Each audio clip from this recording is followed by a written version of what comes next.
Cristo era o segundo Adão, né? Era o último Adão. E a gente vai entender por que essa palavra diz isso, né? E aí, para localizar na Bíblia, está em 1 Coríntios 15, versículo 21 e 22, e depois do 45 ao 49. 1 Coríntios 15, 21 e 22. Diz a palavra: porque assim como o morte veio por um homem, também a ressurreição dos mortos veio por um homem. Porque assim como todos morrem em Adão, assim também todos serão vivificados em Cristo. Aí a gente lê lá no versículo 45. Assim está também escrito: o primeiro homem, Adão, foi feito de alma vivente, o último Adão em espírito vivificante. Mas não é o primeiro espiritual, senão o animal, depois o espiritual. O primeiro homem da terra é terreno, o segundo homem, o Senhor, é do céu. Qual o terreno, tais também são os terrenos, e qual o celestial, tais também os celestiais. E assim como trouxemos a imagem do terreno, assim traremos também a imagem do celestial. Bem? Então, se a gente for fazer esse comparativo, assim, essa palavra batendo no meu coração desde ontem, né? Primeiro Adão, que é Adão verdadeiramente, né? Ele tem origem na morte, simbolizada ali pela maçã, né? A maçã do pecado, não é isso? Ele nasceu do pó, né? Foi feito por Deus, ele é a criação de Deus. Porém, ele tinha uma noiva, a noiva dele era Eva, né? Adão e Eva. E ela foi construída, ela foi feita da carne, da costela de Adão. Uma parte dele enquanto ele dormia, durante um sono, né? Deus fez com que ele adormecesse e criou, então, Eva, né? E ele, apesar de ser criado do pó, ele era naquele momento inocente. Ele ainda estava sem pecado, ele foi criado sem pecado, né? E ele tinha relacionamento, ele tinha autoridade e domínio por todas as coisas. Ele até dá nome, né, aos animais e às plantas e tudo, né? Mas, porém, em algum momento ele teve um teste de qualificação. Quando é apresentado para ele ali uma árvore, né, a serpente, ela meio que conversa com Eva ali e apresenta para ela a possibilidade de conhecer a verdade, né, entre aspas, né? E ali ele teve uma escolha, e ele escolheu o pecado. Então naquele momento Adão fez uma péssima escolha, porque ele escolheu o pecado, e o pecado, ele leva à morte. E além de levar à morte, ele levou com que ele se tornasse um inimigo de Deus, porque todo dia ele tinha comunhão com Deus. Né? Em certo momento, quando ele provou o pecado, ele já ficou com vergonha, né? E Deus está perguntando: por que você está escondendo? Por que você está escondendo? Né? Então, naquele momento ele se tornou inimigo de Deus. Agora, em contrapartida, né, a gente tem o Senhor Jesus Cristo, que ele veio para a humanidade para vivificar a humanidade, para trazer vida, né? E o símbolo dele é a cruz. Por que o símbolo de Cristo é a cruz? Porque ele nos traz salvação. Engraçado que Adão, né, a noiva dele foi dada enquanto ele estava no sono, tirando a costela, né?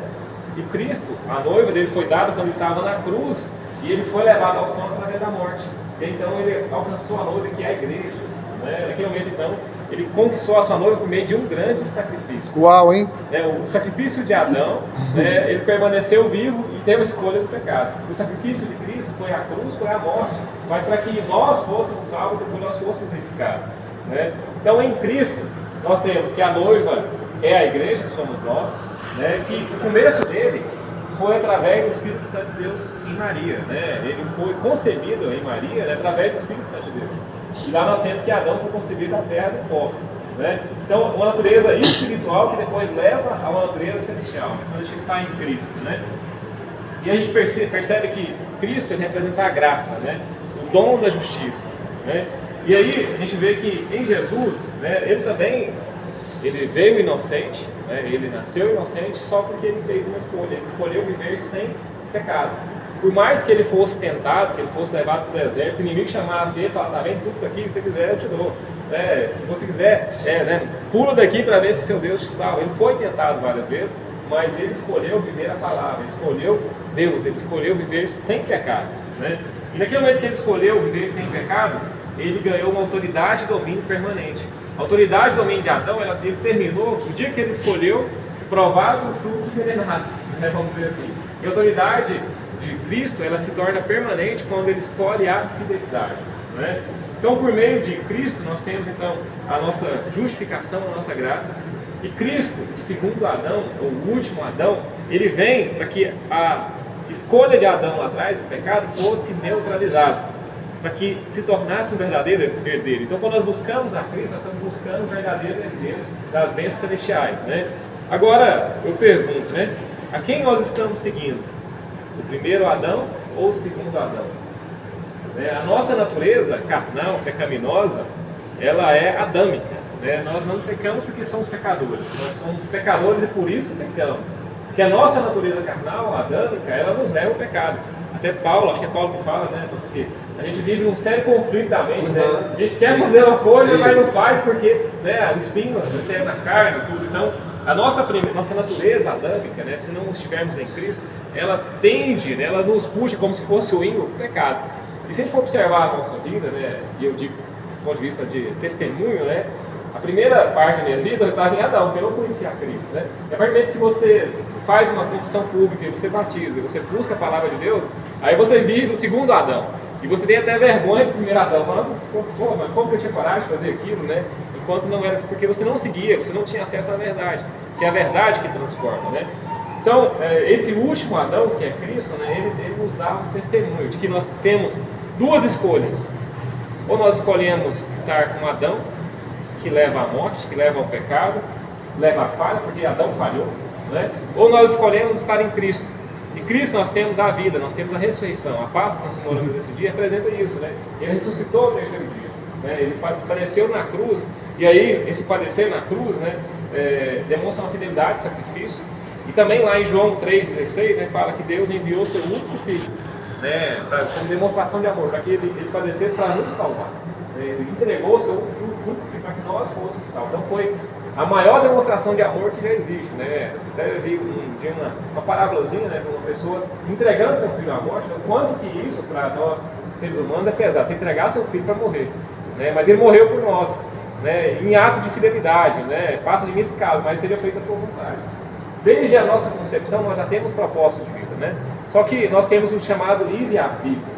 Livre-arbítrio são as possibilidades que a gente tem de escolha. Você tem a opção de escolher entre andar no caminho que é cristão ou não, né? Quando você faz escolha, você escolhe ou escolhe o pecado, a falha e a morte, ou você escolhe Cristo, a vida, a fidelidade, e viver em fidelidade, né? Em confiança, né? Agora, quais são as lições finais desses dois versículos, desse trecho da palavra de Deus para nós? A primeira lição: todos nós somos criação de Deus com um propósito. Adão foi criação de Deus com um propósito, né? Jesus Cristo foi criação de Deus com um propósito. Nós somos criações de Deus com um propósito. Segundo, nós temos opções de escolha, né? Temos o chamado livre-arbítrio, né? Ninguém vai te forçar a escolher nada, ninguém me forçou a escolher ser cristão, né? Eu entendi que era o melhor para mim lendo a palavra de Deus, né? Por isso que é importante a gente presentear as pessoas com uma Bíblia. Eu recebi uma doação do Douglas, em 2003. Minha conversão e o batismo foi em 2013. Ele estava num seminário, inclusive, teológico, e aí, o dia que eu liguei para ele era a formatura. Ele falou: tá, eu vou até o testemunho, que eu tinha até esquecido, eu tinha rasgado seu nome, achei que você não era salvo. Não, amigo. Ele demorou aí 10 anos para se conversar, mas quando eu ia para o interior, para trabalhar em Catalão, no entorno de Brasília, eu abria ali Provérbios e Eclesiastes e eu ficava maravilhado, porque o fato de Provérbios é o manual do ser humano. E Eclesiastes do livro da sabedoria. Você fala: não, isso foi escrito amanhã, não foi escrito nem hoje. Tanto que é moderno isso, né? Isso aí vai transformando a gente. E chega no momento que você faz uma decisão, né? Então nós temos esse poder de decisão, escolher permanecer em Adão, na morte. E aí, até o pastor Marcos falou isso essa semana na pregação, né? Quando você vê uma pessoa entrando ali num túmulo, né, você olha, antigamente era mais terrível, porque jogava aquela terra em cima, hoje coloca em uma gaveta, né? Você tem que ter na mente que ali a pessoa teve duas escolhas. Ou ela ficou ali, né, infelizmente vai passar por um processo mais complicado, ou ela apenas descolou ali o seu corpo e sua alma que vai, né, para o céu. Então, a gente tem que escolher, né? A gente não pode acreditar, porque o tempo médio de vida do ser humano é 74, 78, 80 anos. Até a Bíblia fala que passa disso aí canseiro e fado, né? Então a gente sabe que a gente tem um ponto final. Para que a gente entenda que esse ponto final possa ser uma vírgula, né? Passou para Cristo, a gente tem que fazer as nossas boas escolhas, né? Que escolher estar em Cristo, né? Então a melhor escolha é a escolha da fidelidade, a escolha do amor, é do sacrifício que está em Cristo, né? Essa palavra é uma palavra de apelo, né? Quando você faz a pregação no final, você convida quem não aceitou Cristo para vir à frente, porque é justamente isso que essa palavra nos traz, né? Que a gente pode estar em Adão, ou estar na condenação, ou a gente pode estar em Cristo na libertação e na salvação. Então, a gente pode até nascer em Adão, mas nós devemos escolher estar em Cristo para que nós tenhamos salvação, o nosso Redentor, né? Quando a gente vê lá o Cristo Redentor, de braços abertos, tá até pesquisando isso, redenção é quando você tem alguém que intercede por você e vai lá e te resgata, né? Como se fosse um escravo que está ali, né? Como escravo, alguém vai lá e paga um preço para tirar ele, para dar liberdade por ele. Foi isso que Cristo fez. Nós éramos escravos do pecado em Adão, e Cristo pagou um preço, que foi a morte na cruz, para que nós tivéssemos liberdade, para que nós tivéssemos libertação, para que nós tivéssemos libertação. E por fim, Cristo está com o Pai, Cristo está com Deus. Cristo representa a comunhão com Deus. Então, eu finalizo essa passagem, essa mensagem, dizendo que quando a gente escolhe Cristo, a gente está escolhendo Deus, está escolhendo viver em comunhão com Deus, né? E aí, para finalizar, a gente vê lá, por exemplo, Saul, né, quando ele foi designado rei por Samuel, né? Saul estava andando atrás de cavalo ali, de um jumento que tinha se perdido, né? E ele nem sabia qual era o propósito de vida dele, né? Ele estava caminhando aleatório, ó, meu pai perdeu os cavalos aqui, um jumento, estou atrás dele e tal. E aí Samuel chamou e falou: não, meu filho, senta aqui na cadeira, eu vou derramar aqui um cálice de azeite, porque você vai ser o rei de Israel. Né? O povo de Israel pediu um rei e eu escolhi para ser rei de Israel. Ele tinha um propósito. Nós todos somos criados com um propósito. O propósito de servir como instrumento de resposta de oração de Deus na vida de outras pessoas. Mas para que isso aconteça, nós temos que ter comunhão, né, Vandeir? Vandeir é um grande amigo nosso também cristão, né? Consegue, né? E sempre a gente compartilhou muito isso, né, Vandeir? Da importância de estar em Cristo, né? De estar no centro da vontade dele. Então, por mais que às vezes você ache que você está perdido, né? Como Saul achava que estava perdido procurando alguns jumentos, na verdade, Deus às vezes vai te colocando em situações para que você possa levar, estar no centro da vontade dele. E às vezes aquela história de que ou a gente vem pela dor ou pelo amor, né? Pelo amor ou pela dor, isso realmente é verdade, porque ou você escolhe de livre e espontânea vontade, estar em Cristo e ver o melhor de sua vida, ou às vezes as situações da vida vão te levar a chegar aonde quer que você esteja. Né? Então que a gente possa nessa manhã escolher estar em Cristo, né? Escolher matar a nossa natureza adâmica e pecaminosa, escolher matar o pecado, porque nós estamos em tempos assim, muito complicados e delicados, né? A gente está tudo muito perturbado, né? E a gente pode ter paz. E a paz que a gente quer, a gente vai encontrar em Cristo, que é nosso Senhor e Salvador. Amém? Amém. Amém. Fique aqui nossa mensagem, então. Muito obrigado, Senhor. Amém? Glória a Deus. Muito obrigado. Amém. Eu queria só falar um negocinho, pastor.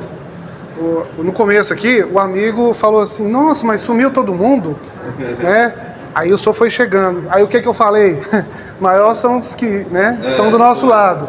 Então, a preocupação de ver um ou dois é essa natureza, né? Que a gente tem que fugir dela. Olha só quantas pessoas chegaram aqui, ó. Vou mostrar aqui. Tá vendo?